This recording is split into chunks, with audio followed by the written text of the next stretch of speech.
This is my crude representation of what I see from BP.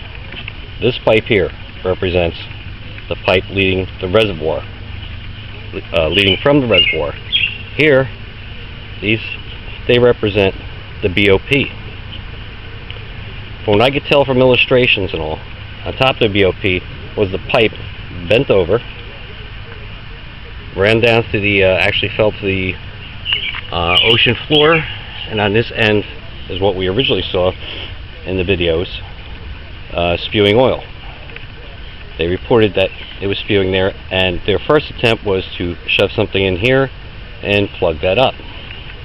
But then they reported there were other leaks, 2 other leaks possibly.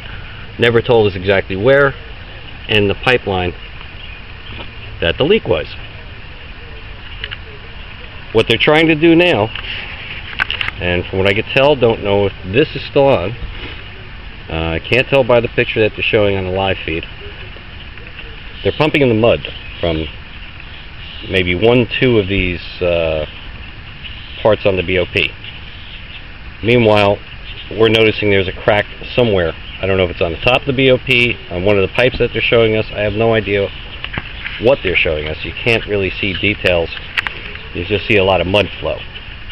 They're pumping it in through here with openings still up here and trying to force the oil back down this tube, back down to the reservoir.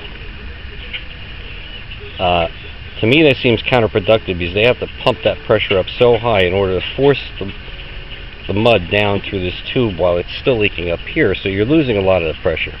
Okay, so they pump up the pressure higher.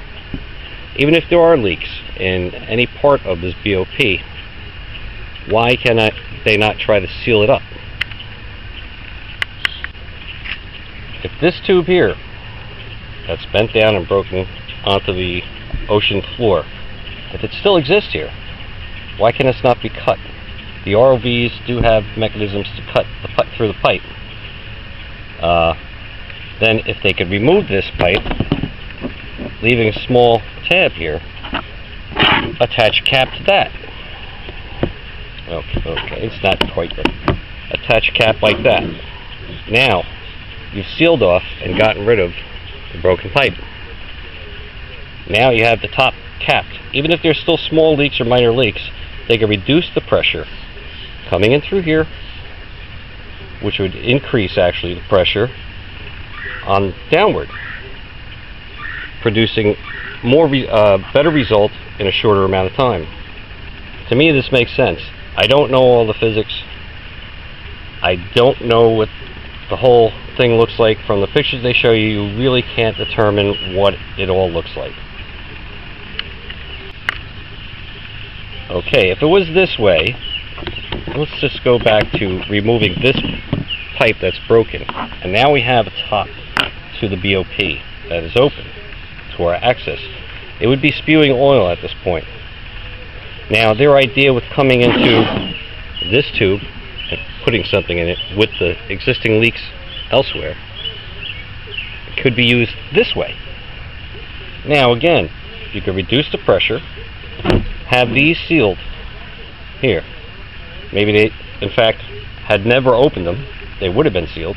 Why didn't they just force something down here and force the pressure down this way?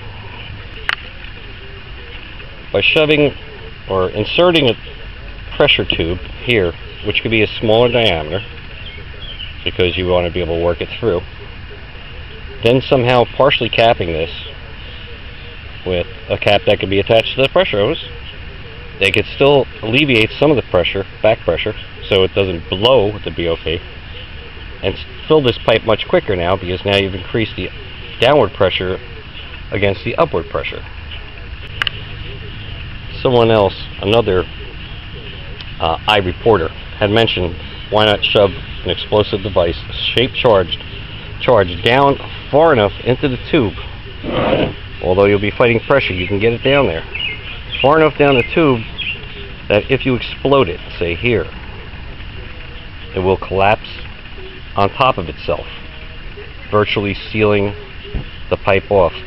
His idea, as simple as it is, and maybe a little crude or a little drastic, to me, would make more sense than what they're trying to do at the top. They're trying to force pressure down a tube till you get to a certain point and then cement it off. Why even bother with that when you could just blow up the tube? It'll collapse upon itself and reseal the whole reservoir.